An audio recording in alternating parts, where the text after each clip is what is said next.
avec Marcel.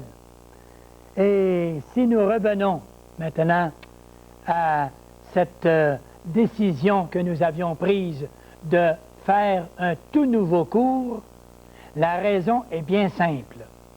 C'est que le cours de français de l'an dernier, le français à la portée de tous, contenait beaucoup de rectifications de l'Académie française.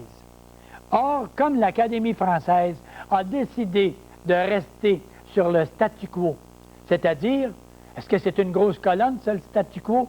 Non, non, non, non. Ce n'est pas... On est resté dans les décisions précédentes. Nous accomplissons exactement les mêmes lois que nous avions auparavant. Ce qui signifie qu'il n'est pas question d'entrer avec des changements d'accord avec l'accent circonflexe, par exemple, les traits d'union dans certains cas, les noms composés écrits à certains moments, et tout ça. Alors, ce qui signifie que notre quatrième leçon que nous entreprenons aujourd'hui, vous voyez, notre quatrième leçon. Alors peut-être quelques-uns vont dire, comment? Ça fait 4 leçons, 3 leçons déjà de passé. Moi, je ne le savais pas. Comment je ne le savais pas? Vous n'avez pas été informé par vos cousins, vos amis, vos parents, vos frères, vos sœurs, vos voisins? C'est à vous, si par exemple, vous venez de découvrir le cours, avertissez parents et amis. Dites-leur de ne pas tarder. C'est que le cours, en allant en progression, va devenir de plus en plus compliqué. C'est qu'à ce moment-là, on ne construira pas le 3e étage si les fondations n'ont pas été creusées, si les fondations n'ont pas été montées, si le premier plancher n'a pas été disposé solidement, et notre 2e. Mais si nous arrivons au 3e étage, il nous faut des bases solides. Et ce sont toutes les bases que nous établissons pour que, à la fin de notre 40e leçon, nous puissions dire « Je maîtrise ma langue française, je maîtrise 80-85% de l'ensemble de la grammaire française. » Ensemble que je retrouve, bien entendu, dans ce que nous appelons la grammaire expliquée. Grammaire expliquée où j'explique le français dans ce cours et où vous pouvez vous procurer également votre grammaire expliquée à l'intérieur, dans votre région, avec, en allant communiquer simplement à votre libraire. Le libraire de votre région va vous procurer la grammaire expliquée avec Marcel.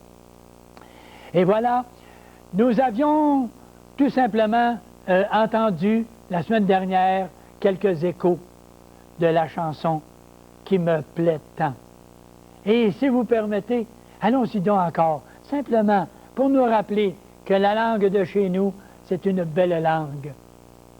Allons-y donc voir, écoutons ça. Un petit peu.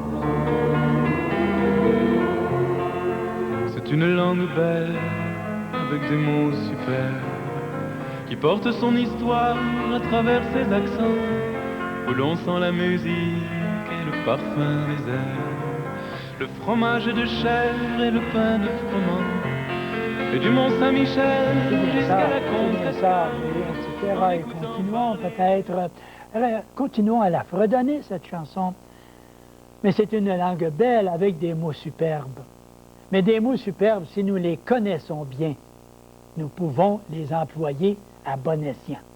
Et c'est pour cela que le cours de français, la grammaire expliquée, vous permet de retenir, de contenir toutes les explications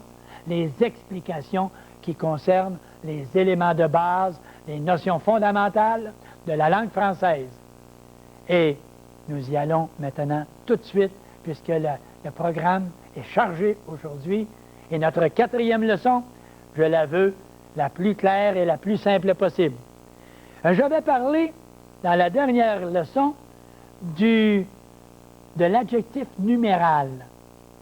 Et vous vous souvenez que, en parlant de l'adjectif numéral, j'avais signalé que l'adjectif numéral ne s'accordait pas.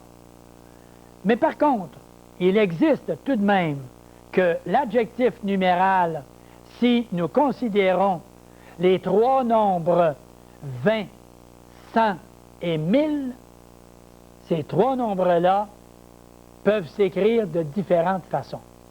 Alors, nous allons au tableau, puisque pour moi, le tableau, c'est mon ami. Comme pour vous, la grammaire et le dictionnaire, ce sont vos amis. Et si nous pensons que le dictionnaire et la grammaire sont nos amis, il nous faut ne pas les oublier, les mettre en pratique. Et vous vous souvenez, dans une des premières émissions, j'avais dit ceci. Et si vous me permettez, vous allez peut-être me dire, qu'est-ce que tu fais là? Es-tu un juge avec le marteau? Non. Mais je vous dis ceci, regardez bien. Nous avons entré encore plus profondément le clou. Et c'est à force de frapper sur le clou qu'on va le faire entrer complètement. Vous verrez qu'à la 40e leçon, le clou sera complètement entré. Et je vous dis ceci, explication, répétition, la clé du succès. Alors, allons au tableau. Voyons dès maintenant qu'est-ce que signifient pour nous les nombres qui s'écrivent de façon différente. Le nombre 20, le nombre 100 et le nombre 1000. Le nombre 20, le nombre 100 et le nombre 1000, ces trois nombres-là peuvent s'accorder à l'occasion. Je vais le dire très simplement et en quelques mots. Je vais parler du nombre 20. Et quand je parle du nombre 20 dans la grammaire, je dis tout simplement que le mot 20, lorsqu'il se prononce 80, lorsqu'il se prononce 80 et qu'il s'écrit, par exemple, 8 et 0, exemple, 1000 ou 1280, 480, 180, 880. À ce moment-là, le nombre 20 s'écrit avec un S. Ce qui veut dire que 80 s'écrira Q-U-A-T-R-E, trait d'union V-I-N-G-T-S. Et le S, pour quelle raison? Parce que c'est l'expression 80. C'est l'expression 80. Grand Dieu, que c'est facile. Ah, mais mon Dieu, moi je pensais que c'était plus compliqué que ça. Tu viens de me simplifier la vie, Marcel. Le nombre 20 s'accorde quand il s'écrit 80 et qu'il se termine avec un 8 et un 0. Oui, mais si par contre, Marcel, je te dis, moi, et ça c'est vous qui me parlez là, parce que vous voulez avoir une explication, il y a la communication, il y a l'émetteur, il y a le récepteur, mais là le récepteur devient l'émetteur. C'est vous qui allez me dire ceci, et vous allez me dire maintenant, si Marcel, j'écris 120, qu'est-ce que je fais? Est-ce que je marque un S à 20? Est-ce que je marque un S à 20? Moi, je vais vous répondre tout de suite. Ce que je dis très simplement en haut, je vous redis la même chose. Est-ce que ça se termine par 8 et 0? Ça ne se termine pas par 8 et 0, il ne s'accorde pas. Quand est-ce qu'il prend un S? Il prend un S quand il termine par 8 et 0. Quand il termine par 8 et 0. Quand il termine par 8 et 0. Et quand il termine par 20, ce n'est pas 8 et 0, ça. Ce n'est pas un nombre 20 qui a été multiplié par 4 pour donner 80. Donc, s'il n'a pas été multiplié, il ne s'accorde pas. Il ne s'accorde pas, il s'écrit 20, V-I-N-G-T. Mais par contre, si vous écrivez au lieu de 80, vous écrivez, vous autres, 81, ou 86, ou 88, ou 89, ou 82, est-ce que ça se termine par 8 et 0? Bien non, ça se termine par 80 plus 1. Donc, est-ce qu'il est ajouté, est-ce qu'on lui a ajouté un autre nombre? Oui. Si on lui ajoute un autre nombre, il ne s'accordera pas. Et on dira 200, 200, 4,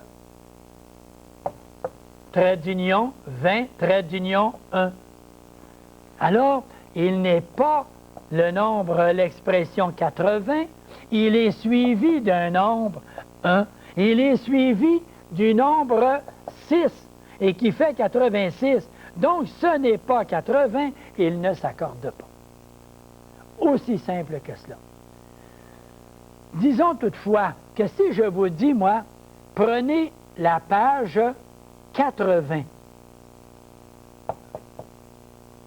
Je vais en profiter pour aller voir immédiatement, vous me suivez, et vous allez regarder à la page 80. Et je prends dans la grammaire expliquée la page 80. La page 80, c'est bien celle-là, page 80. Est-ce que je vais mettre un S à 20? Est-ce qu'il y a beaucoup de pages d'après vous?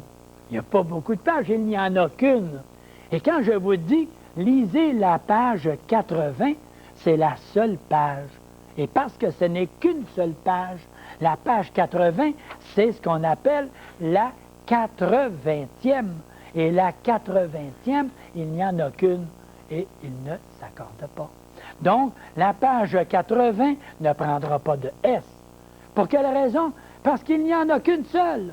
Tandis que quand je dis 80 pages, j'ai lu 80 pages, V-I-N-G-T-S.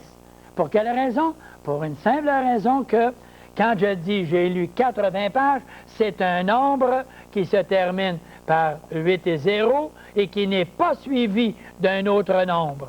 Il n'y en a pas d'autre. Comme il n'y en a pas d'autre, il ne s'accorde pas dans ce temps-là lorsqu'il y a un nombre qui suit. Mais s'il n'y en a pas de nombre qui suivent, à ce moment-là, il s'accorde et il prend un S. 80 prend un S quand il se termine par l'expression 8 et 0. Alors, je résume en un seul mot, 80 expressions. S'il y a l'expression 80, à ce moment-là, automatiquement, il y a un S, à condition que ce soit 80, et c'est pour ça que je les réécris tous. Alors, en réécrivant tout ça, vous comprenez que le mot 20, quand il est précédé de 4 et qu'il n'a pas de nombre après, il prend un S. Mais s'il a un nombre après, 80 comme ceci, V-I-N-G-T et 9, alors il y a un nombre qui suit, le S est éliminé par le nombre qui est ajouté, tout simplement. Vous décidez d'ajouter un nombre, enlevez-y le S. Si vous n'en avez pas de nombre après 80, mettez-lui un S. Il termine, mettez-lui un S. Et c'est la même chose pour le mot 100. Alors c'est pour ça que je vais aller très vite avec le mot 100. Le mot 100, vous allez remarquer que c'est la même règle. Et quand ça va finir par 00, par exemple 800, par exemple 2400, après ça 8000 ou 88 300. Mais si je dis 6100, est-ce que 100, quand je dis 6000, M-I-L-L-E, 100, est-ce qu'il y a plusieurs centaines? Mais non, une centaine. 6000, 6000, comme ceci, et 100, une centaine. Alors à ce moment-là, 6100, il n'y a qu'un 100. Donc, on ne l'accorde pas. Mais si je dis 6200, 200, est-ce que j'ai 2 fois 100? Oui. Donc, à ce moment-là, j'écrirai C-E-N-T-S. Alors, j'écrirai C-E-N-T-S. Mais par contre, si je lui ajoute un nombre, ici, 6204, Q-A-T-R-E, pour vous rappeler que 4 ne prend pas d'S. N'oubliez pas. Alors, 6204, c'est 6200 plus 4. Alors, j'ai ajouté un nombre à 100, donc il ne s'accorde pas, la même chose que 80. Ça, c'est très, très simple, très, très clair. Si je vous dis encore, prenez la page 100 ou la page 200, la page 200, est-ce que je vais mettre un S à 200? Je sais que c'est un nombre comme ça, 200. Mais est-ce que c'est plusieurs pages ou une seule page? Si c'est une seule page, la page 200, c'est la 200e page. 200e. Et si c'est la 200e, il y en a juste une. Et à ce moment-là, la page 200 ne prend pas d'S. Vous allez remarquer également que le mot 100 est un voisin, comme je le disais déjà, c'est un voisin qui est très malcommode. Un voisin malcommode, c'est que lui, il n'endure pas du tout, il n'endure pas des voisins. Et les voisins, ce sont les traits d'union. Alors, quand on dit, par exemple, 220, il n'endure pas les traits d'union, il ne veut rien savoir, lui, des traits d'union. Lui, il ne veut pas de clôture, lui, de chaque côté, lui. Lui, ça le choque de voir des clôtures qui viennent séparer ça. Alors lui, le 100, avec le trait d'union, il dit « ôte-moi ça de là ». Le 100 qui est ici, « ôte-moi ça de là », le trait d'union qu'il y a là. Je ne veux rien avoir de trait d'union de chaque côté. Et c'est la même chose pour le mot 1000. Il ne veut pas avoir de trait d'union. Si je dis 2100, c'est deux malcommodes. Deux voisins qui sont vraiment pas capables de s'entendre avec les autres. Alors, lui, il dit, moi, je veux rien savoir de chaque côté. Je veux pas de trait d'union. Lui, il dit, moi aussi, je veux pas de trait d'union. Donc là, on se comprend. On veut pas de trait d'union tous les deux. Deux malcommodes. Mais par contre, quand j'arrive, par exemple, 2180.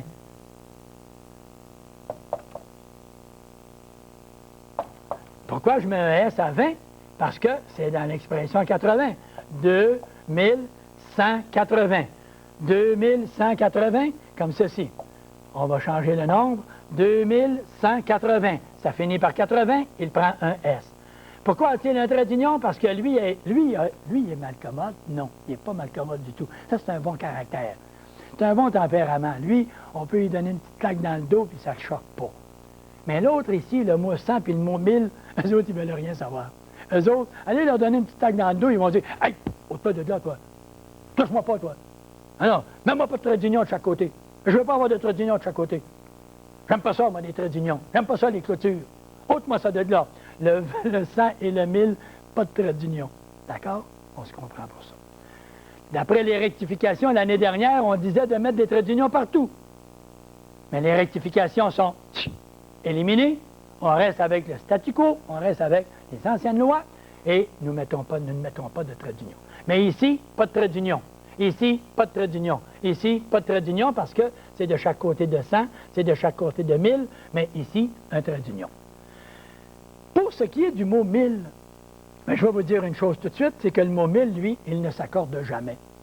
Si je dis, par exemple, j'ai 2000 $ de dépensés, 2000 $, bien 2000 $, M-I-L-L-E, et 2000 $ ne prend pas d'S. Pourquoi? C'est un nombre. C'est un nombre, ça. C'est ceci. 2000 $, c'est un nombre, et le nombre 1000 est invariable toujours. Ça, c'est facile à comprendre. Facile à retenir. Les nombres, les adjectifs numéraux, en général, sont invariables. Il y a deux cas, le mot 100 et le mot 20, qui peuvent s'accorder, prendre un S, quand à la fin, il termine par 80 ou il termine par 00 pour le 100. 200. Si je dis 100 $, il n'y a pas d'S à 100. Il n'y a pas d'S parce qu'il y en a juste un. Maintenant, quelqu'un va peut-être me dire, sais-tu que moi, j'ai déjà vu le mot 1000 avec un S? Moi, si je l'ai déjà vu avec un S. Ben oui. Eh oui. Quand, par exemple, à chaque année, il y a la fameuse course. Il y a la fameuse course de Québec-Montréal à bicyclette. Les individus ont fait 180 000.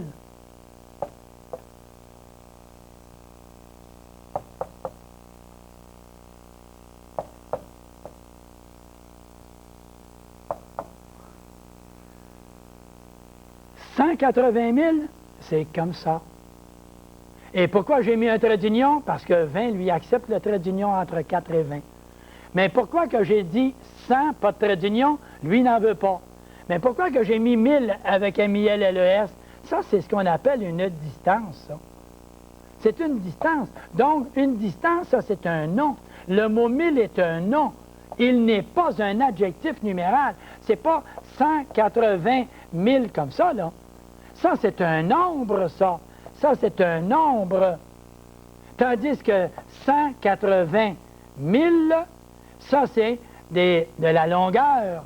c'est une distance. Et le mot 1000 est à ce moment-là un nom, tandis que l'autre ici, il est un nombre. Alors, quand on a le mot 1000 qui est un nombre, invariable toujours. Je vais ajouter maintenant ceci, comme précision avant de terminer ces nombres-là. Je vais ajouter ceci et je vais dire que le mot 1000 peut s'écrire, maintenant, on accepte constamment le mot 1000 quand on parle d'une date. Alors, les deux, 1000 et 1000 MIL,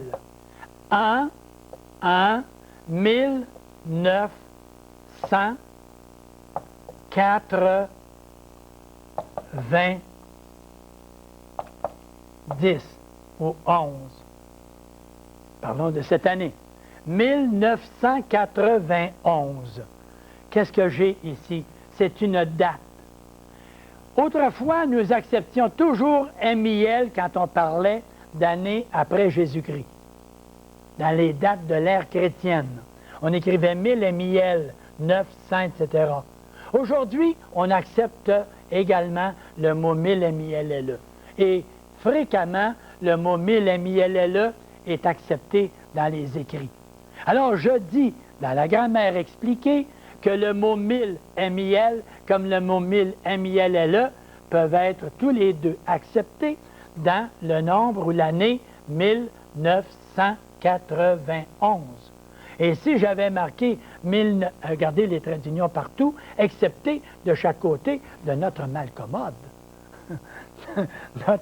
notre voisin capricieux, et lui n'en veut pas. Alors, n'oubliez pas ça. Mais si j'avais enlevé ceci et j'avais marqué en 1980, le ministère de l'Éducation a développé, etc., un nouveau programme de français dans les années 1980. En 1980, est-ce que je vais mettre un S à 20? Non, c'est la 1980e. Et comme il n'y en a qu'une seule, une seule année, à ce moment-là, il ne s'accorde pas. Alors, c'est aussi simple que ça. 1980, pas d'S à 20, parce que, même s'il est multiplié par 4 fois 20, là, 4 fois 20, alors, à ce moment-là, même si on dit 4 fois 20, ça donne à ce moment-là 80, mais c'est la 80e. Comme tantôt, la page 80, page 80, c'est la 80e. C'est la 80e, ça. La page 80, c'est une page. La page 100, c'est la 100e. La page 200, c'est la 200e. Il ne s'accorde pas à ce moment-là. Et ça, à tous les secrétaires et à toutes les caissières dans les caisses populaires, faites bien attention. Faites bien attention. Il y en a qui vont peut-être vous jouer le tour maintenant et qui vont peut-être vous dire ceci. Moi, à l'avenir, j'irai dans la caisse populaire et j'irai quoi? J'irai chercher tout simplement, à ce moment-là, j'irai chercher un retrait de 120 $ au lieu de 100. Je vais dire 120 $. Pour quelle raison? Simplement pour voir si la caissière, en écrivant son petit papier, est-ce qu'elle a écrit 120 ou VINGTS ou bien VINGT? Alors, s'il n'y en a qu'un, 120, un 20, donc, à ce moment-là, il n'y a pas d'S. Si je dis, j'avais retiré 80 $, 80, je vais mettre un S à 80, tout simplement. Alors, la grammaire nous apporte tous ces détails et on se retrouve avec la règle de 20, très simplement expliquée, la règle de 100 et la règle de 1000 également, la règle de 1000 et qu'on retrouve ici dans toute cette page-là. Alors, la règle de 20, de 100 et de 1000, alors disons-nous une chose, très facile à comprendre, lisez tout simplement votre grammaire et vous comprendrez les explications que je viens de vous apporter.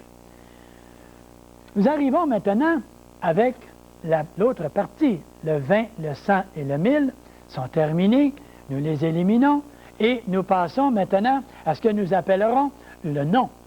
Et le nom, là, nous aurons différentes sortes de noms. Nous aurons ce que nous appelons le nom commun, le nom propre, le nom concret, le nom abstrait, le nom collectif. Alors, toutes ces dénominations-là, nous allons les voir dès maintenant, en commençant tout de suite par le nom commun, puisque c'est celui que nous utilisons le plus fréquemment. Alors, le nom commun, allons-y donc avec toute la simplicité qu'on se connaît maintenant. Vous êtes à l'aise maintenant dans votre cours de français? Vous trouvez que c'est simple, le français? Ben oui. Il y a 2 ans, j'avais enregistré un cours qui s'appelait « Le français rendu facile ». Et pourquoi j'avais appelé ça « Le français rendu facile » ? Parce que je le rends facile. Je rends facile. C'est très, très simple, le français, à condition qu'on se pose toujours la question « Tu es un petit qui ?» Et les quelques règles qui s'ajoutent et qu'il nous faut à tout prix bien maîtriser, il n'y en a pas beaucoup. Il y avait la règle de 20, la règle de 100. Le mot 1000, il ne s'accorde jamais. Et quand on écrit 1000 maintenant pour une année, on peut dire 1000 MIL comme 1000 MI2LE. Et c'est accepté. Plusieurs grammaires l'acceptent. Alors, moi je dis, avec la grammaire qui devient un peu moins traditionnelle et qui raconte véritablement le français, c'est la façon de le présenter. Et le nom commun. Savez-vous qu'est-ce que c'est qu'on dit? Ah, ça c'est commun, ça, cette histoire-là. Qu'est-ce que ça veut dire quand on parle de quelque chose qui est commun? Quand on dit que quelque chose est commun, bien, c'est exactement ce que j'ai là au tableau. Si vous le regardez tranquillement, vous allez dire, le nom commun, bien, c'est un mot qui désigne plusieurs êtres ou plusieurs objets de la même espèce. Et là, on vous donne une série de mots. On vous parle ici de table, le livre, le plafond, la compagnie, etc. Alors, s'il s'agit d'un nom de personne, d'animal, de chose, ou qu'on parle d'un lieu, un lieu, vous allez me dire, donne-moi un petit exemple, Marcel, en parlant d'un lieu. Bon, si je dis, moi, le coin de la chambre, le coin, est-ce que le coin, c'est un objet? Mais pas du tout, c'est un endroit. Va voir dans le coin de la chambre. Le coin, c'est l'endroit. Ce n'est pas un objet, c'est un endroit, un lieu. Si je dis le haut du tableau, le mot haut, c'est un nom. Arrête, Marcel, là, le mot haut, c'est un nom. Moi, je pensais que c'était un adjectif. Il me semble que quand j'étudiais à l'école autrefois, c'était un adjectif, moi, le mot haut. Je dis, le plafond est haut. Ah, moi aussi, j'ai raison.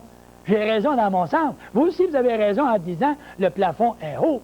Mais si vous dites le haut du plafond, le haut du mur, le haut du tableau, à ce moment-là, le, c'est un déterminant qui est placé devant un nom. Et le haut, c'est l'endroit, c'est le lieu. Donc, ça devient un quoi? Un nom. Le mot haut devient un nom parce qu'il indique l'endroit. Alors, le nom commun désigne des personnes, des animaux, des choses. Ben oui, quand on dit le chien, mon chien Kiki, moi, jappe toujours. Je vous donne ça un petit exemple comme ça, là. C'est pas toujours à moi, ça, là, quand je donne un exemple comme ça, là. Mon chien Kiki. Alors, quand on dit mon chien, le chien est un mot qui désigne un animal. Et chien, ça s'adresse à toute une catégorie, à tout un ensemble, toute une série d'animaux, des sortes d'animaux, soit des chiens labrador, berger allemand, terrier, etc. Alors le mot chien est un nom qui est commun à toutes ces races-là. Si je dis le sentiment, un sentiment, la bonté, la fierté, c'est un nom commun. Une époque, le siècle dernier, encore un nom commun. Si je dis une saison, l'été a été formidable cette année. L'été, un nom commun. Pourquoi? Ça désigne une saison. Alors, les noms communs, tout simplement, désignent des ensembles, des êtres répartis sur différentes espèces, soit par exemple d'animaux ou de personnes. Quand on dit le cultivateur, on dit l'imprimeur, on dit l'animateur, on va dire l'éditeur d'un journal, d'un volume. Alors, éditeur, nom commun, désigne une personne. Alors, les noms communs désignent des personnes. Le nom propre, Ah, mais à l'intérieur du nom commun, on pourrait parler, par exemple, là, du mot « Jean ».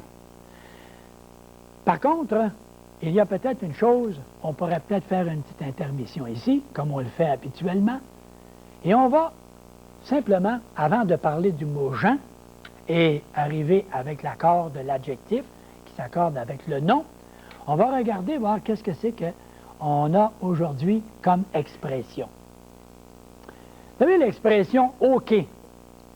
OK. O.K. OK. Ça veut dire « je suis d'accord ».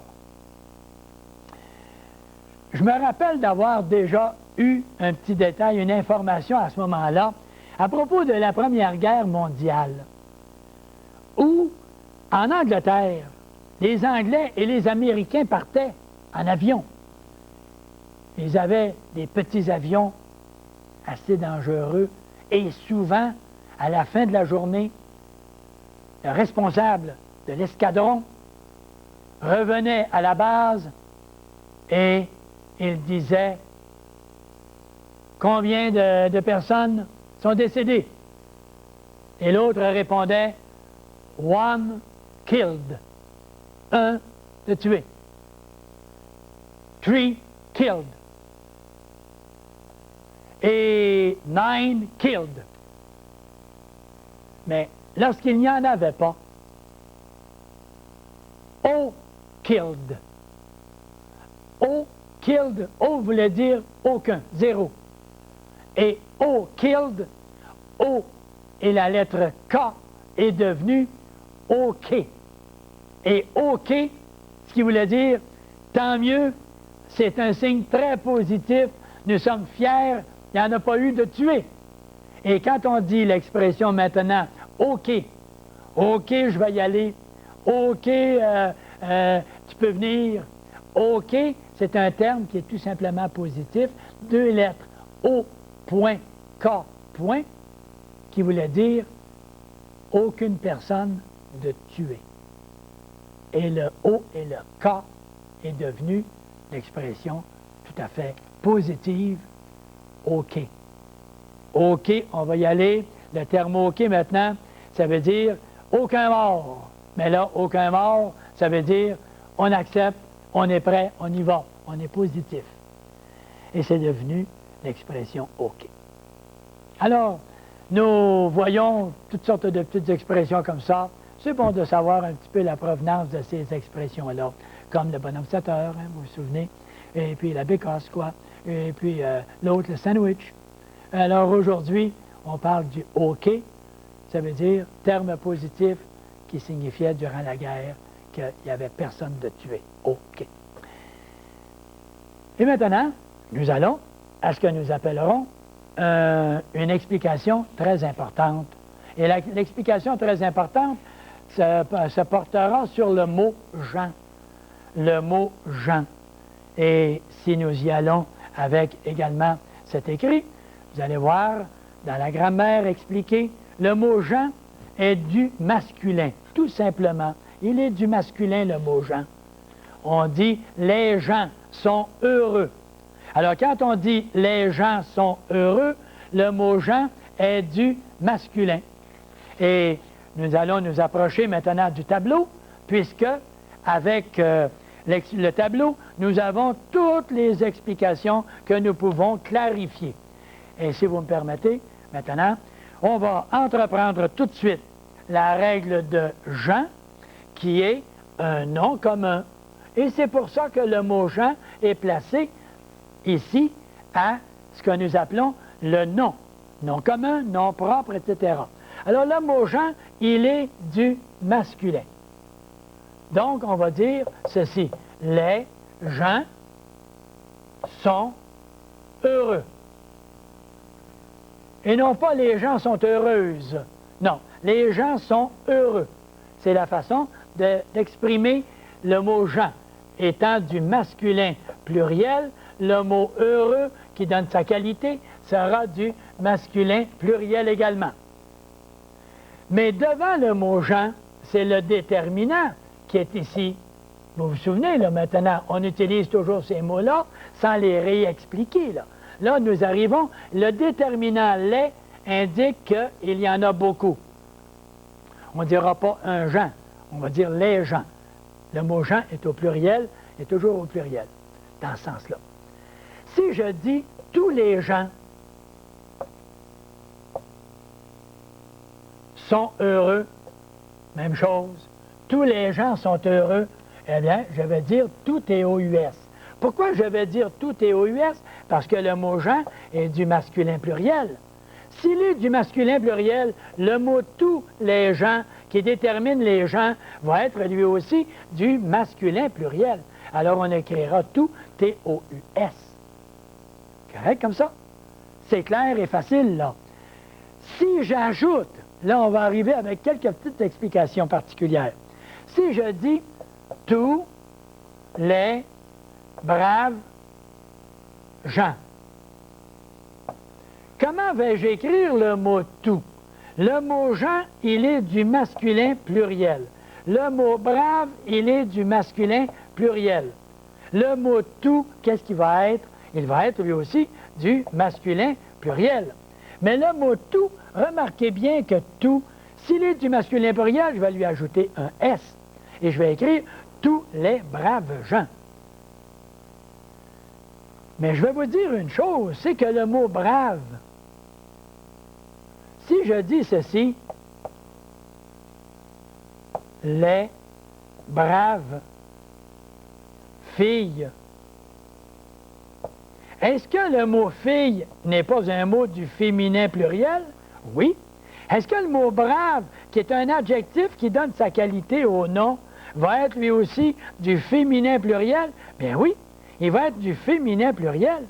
Et tout va être obligé de s'écrire du féminin pluriel, parce que vous aurez ce qu'on appelle le groupe nominal. Et le groupe nominal veut dire le groupe qui fonctionne avec le nom. Groupe nominal, le groupe qui fonctionne avec le nom. Si le nom est du féminin pluriel, l'adjectif va être du féminin pluriel et l'adjectif tout va être du féminin pluriel. Alors, vous voyez que le mot brave, il est du masculin pluriel et il est du féminin pluriel aussi. Donc, le mot brave ne change pas à la fin. Brave avec un E muet, brave avec un E muet. Quand il est un adjectif comme ça, avec un E muet, à ce moment-là, le mot « toutes les braves filles », il est du féminin ici. Mais enlevons maintenant cet exemple-là et revenons à celui-ci. Le mot étant du masculin, lui, il est du masculin. C'est comme si j'avais dit le mot « honnête ». Le mot « honnête », regardez, il y a encore un « e » muet. Alors, j'aurais été obligé de dire « tous les honnêtes gens ». Le mot « gens » est masculin pluriel. Le mot « honnête », qui s'écrit de la même façon au masculin comme au féminin, sera du masculin pluriel. Et le mot « tout » sera du masculin. Mais si, au lieu de dire « honnête », je dis « tous les heureux gens sont fiers. » F-I-E-R-S. F-I-E-R-S, parce que lui, après, le mot « gens », il sera toujours du masculin pluriel. Quand il est placé après « gens », il est toujours du masculin. Quand il est placé devant, c'est là la différence. Quand il est placé derrière, il est du masculin. Tous les braves gens heureux. Voyez-vous? Masculin, quand il est placé après. Mais quand il est placé avant, ça dépend de celui-là. Lui, il termine par un « e », il reste du masculin. Lui, est-ce qu'il termine par un « e », sinon c'est « heureux », heureux au masculin. Donc, on devra le mettre, pour que ça se prononce bien, on dira « toutes les heureuses, heureuses, R-E-U-S-E-S, gens ». Et on le mettra au féminin si l'adjectif qui est ici n'est pas la même chose au masculin et au féminin. Heureux, heureuse, donc on le mettra au féminin pluriel et l'adjectif toute sera lui aussi du féminin pluriel. Et nous dirons, toutes les heureuses gens sont fiers, masculin pluriel le dernier. Ça, c'est ce que j'appellerais une chinoiserie française. Une chinoiserie, c'est-à-dire que je trouve que ça cloche un peu à l'oreille quand on dit « les heureuses gens sont fiers » et on écrit « fiers » du masculin. Mais comme le mot « gens », lui, il est du masculin, l'adjectif « fier » va être du masculin. Mais à l'avant, ici, ça va se prononcer mal si on dit « tous les heureux gens sont fiers ». Alors, pour que ça se prononce bien, nous allons remplacer le mot « heureux » par le mot « heureuse ». Et on va le mettre féminin, et l'autre ici sera du féminin. La même chose si on avait dit « gentil ». Si on avait dit le mot « gentil », T-I-L, au féminin, c'est « gentille ». Alors, gentil au féminin, gentille. Donc, le mot gentil, au lieu d'être du masculin, qu'est-ce qu'on fait? Il sera du féminin pluriel, parce que le masculin et le féminin n'ont pas la même terminaison. Alors, gentil, gentille. Alors, toutes les gentilles gens sont fiers, et fiers, masculin pluriel. Masculin pluriel. Pourquoi c'est lui qui mène ici à l'avant? Si lui est du féminin et du masculin différent, on le placera féminin. Si le mot qui est placé tout juste à l'avant est du masculin et du féminin de la même façon, il va rester masculin. Alors, tous les braves gens, toutes les gentilles gens. Si j'avais dit tous les braves et gentilles gens. Si je dis tous les braves et gentilles gens, je suis obligé de mettre le féminin parce que celui qui précède ici, immédiatement devant lui, là, c'est lui qui mène. Lui, il peut s'écrire du féminin différent. Par le fait même, le mot gentille au féminin, le mot brave, qui est masculin et féminin pareil, va être du féminin pluriel, et le mot tout va s'écrire toute, T-O-U-T-E-S, du féminin pluriel. Féminin pluriel pour le mot tout, féminin pluriel pour le mot brave, féminin pluriel pour le mot gentil, et le mot gens, il est du masculin, et l'adjectif fier sera du masculin. Pourquoi cette règle-là? Simplement pour que l'oreille ne soit pas choquée par ce qu'on appelle l'euphonie. L'euphonie, c'est la bonne prononciation. Quand on dit, par exemple, il y a 5 œufs, 5 œufs, ça se prononce mal. Hein? Ça se prononce mal. Alors, quand on dit les gentils gens, non, on va dire les gentilles gens. Pourquoi? Pour que la prononciation soit bonne, nous appelons ça l'euphonie. L'euphonie, c'est l'inverse, c'est le contraire de la cacophonie. Et la cacophonie, c'est lorsque vous allez à une pièce de concert, un concert musical, et que vous entendez, par exemple, les violons qui sont en train de s'accorder et qui s'accordent pour que ce soit agréable à l'oreille. Et vous entendez les saxophones, les altos, les barytons, les trombones et les percussions, et tous, chacun, l'un l'autre, un individuellement, préparent leur mise en branle, leur mise en marche. Et là, l'autre avec sa trombone, il y va, puis il donne ses airs. L'autre avec son violon, il l'accorde. L'autre avec la guitare va l'accorder. Et on entend ce qu'on appelle la cacophonie. Kakos, qui est un mot grec, qui veut dire mélange, mélange de sons. Tandis que l'euphonie, éou, qui veut dire le bien, et phoné, qui veut dire le son, un bon son. L'euphonie. Euphonie qui se prononce bien. Alors, le mot gens, on retient, le mot gens, placé, il est du masculin pluriel, et placé devant, allez voir l'adjectif qui est ici. Si c'est gentille, on dira gentille. Si on dit formidable, formidable D-A-B-L-E-S, et il est pareil, masculin et féminin, on dira ici tous les formidables gens. Et on dira ici toutes les gentilles gens. Et quand on aura l'adjectif après, il sera du masculin. Ils sont contents. Et content, C-O-N-T-E-N-T-S. À moins que, et je termine l'explication, à moins qu'il y ait ce qu'on appelle une inversion. Dans la grammaire, j'explique tout ça. J'explique tout ça.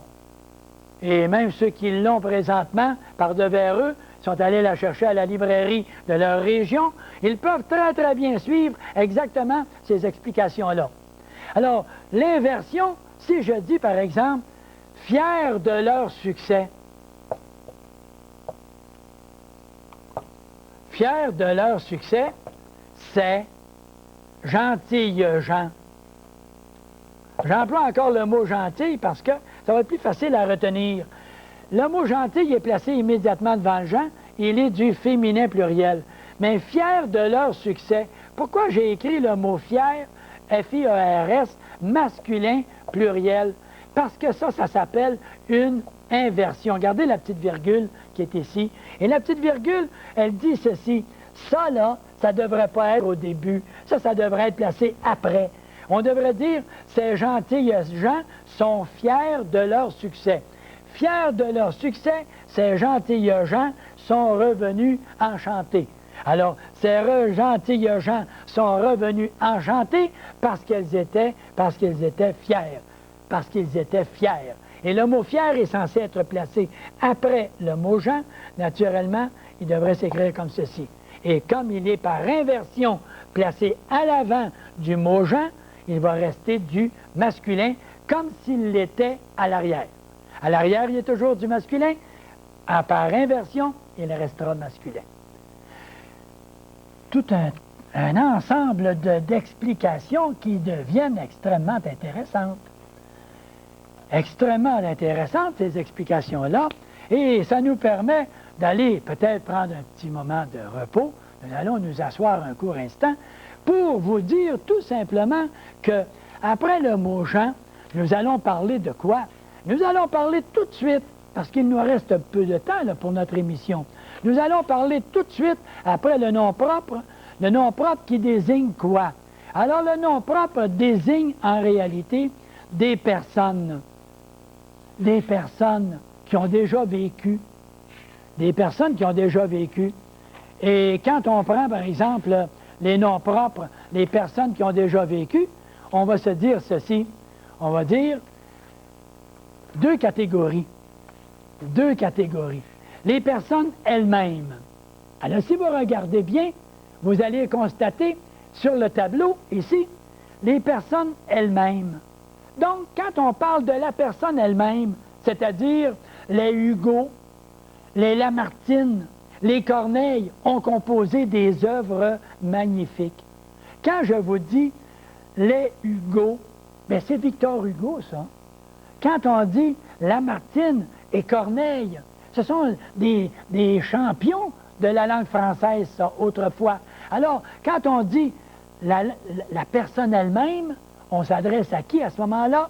On s'adresse à Hugo, Lamartine, on s'adresse à Corneille. À ce moment-là, invariable. Le mot est invariable à ce moment-là. Également, quand est-ce qu'il sera invariable le nom propre? Quand on va parler des familles non illustres.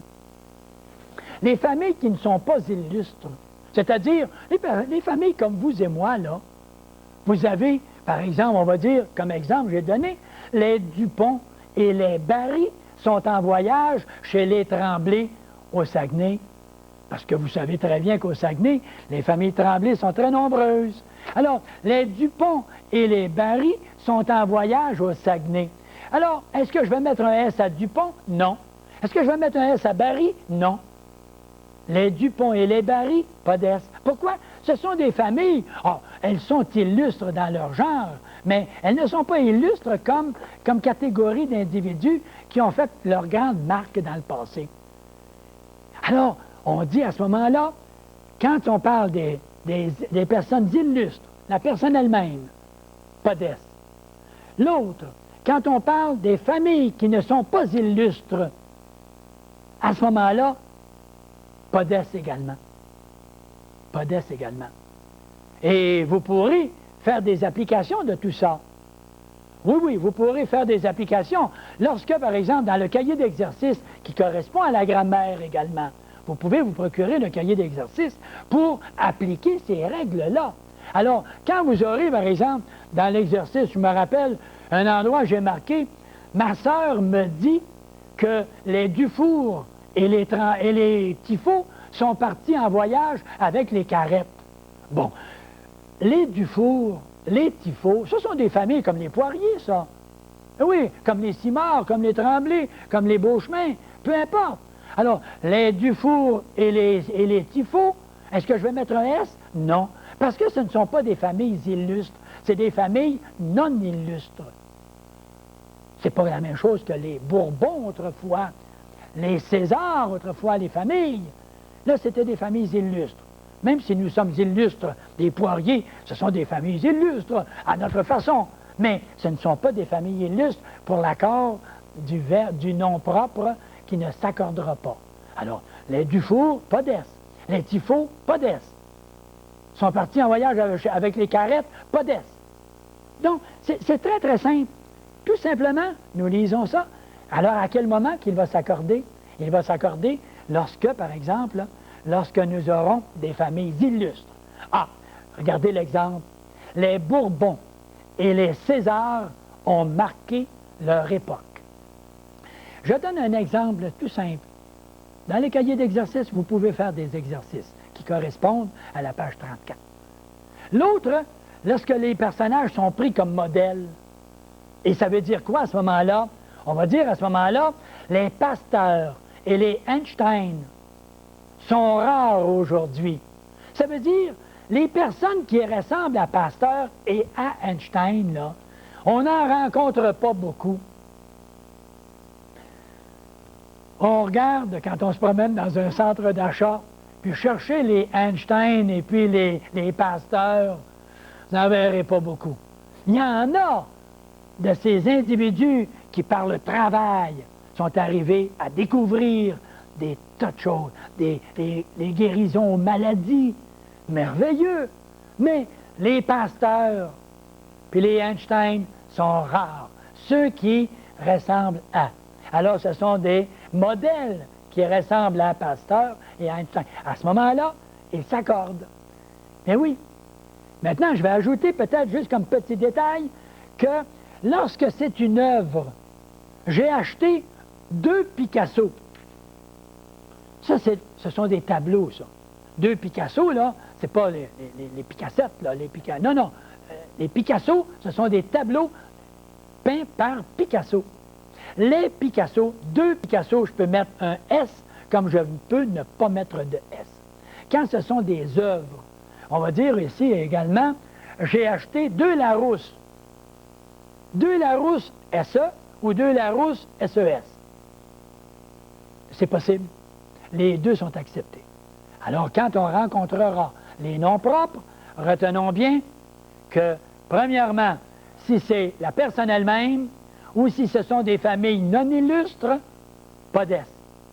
Si ce sont des familles illustres ou encore des personnes qui ressemblent, s'accordent à ce moment-là.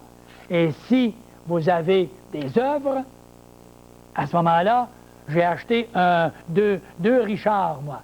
2 Richard, je peux mettre un S comme je peux ne pas mettre de S. Et c'est ça. Le nom propre. Si nous allons maintenant à ce que nous appellerons le nom concret, le nom abstrait, je le signale tout juste en passant. Nom concret, nom abstrait. Concret, c'est que c'est visible par les sens, ça peut être palpé, ça peut être tâté, ça peut être constaté par les sens, c'est ce qu'on appelle un nom concret.